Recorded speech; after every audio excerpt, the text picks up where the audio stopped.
Triple points. Top 4 answers are on the board. Kamay sa mesa.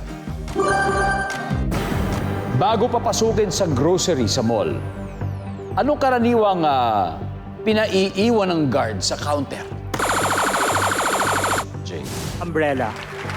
Umbrella. Nandiyan ba ang umbrella?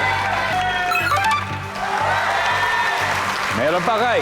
So, bago papasukin sa grocery sa mall, ano karaniwang pinaiiwan ng guard sa counter?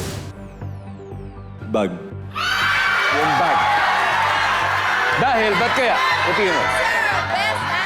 Baka daw kasi may ilagay yung mga nag-grocery. Pwede kasi magpasok siguro ng maliit na bagay. Di ba para safe lang? Para walang kaduda-duda. Nandiyan ba ang bag? Bob, mas mataas ng 1 point. Jay, pass or play? Play. Play, let's go. Play. Lagyan natin. Dalawa na lang to. Hi, Ross. Bago papasukin sa grocery sa mall, karaniwang piniiwan ng guard sa counter. Pagkain. Pagkain. Nandiyan ba ang pagkain? Isa na lang. Isa na lang, Violet. Ano kaya? Bago papasukin sa grocery sa mall, karaniwang piniiwan ng guard sa counter. Any item na naka-plastic from other stores. Any item na naka-plastic Plastic mula na- sa ibang store. Nandiyan kaya yan?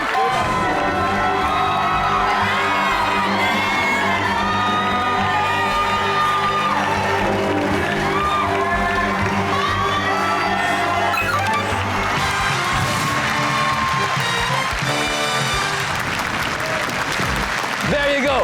Ang ating final score, Fashion Institute of the Philippines, 384 points. The Fast and Fashionable, 220. That was very close. You guys played very well. Kai, maraming salamat, Kai. Mason, Marga, and Jack, maraming salamat. Mag-uwi pa rin kayo ng 50,000 pesos.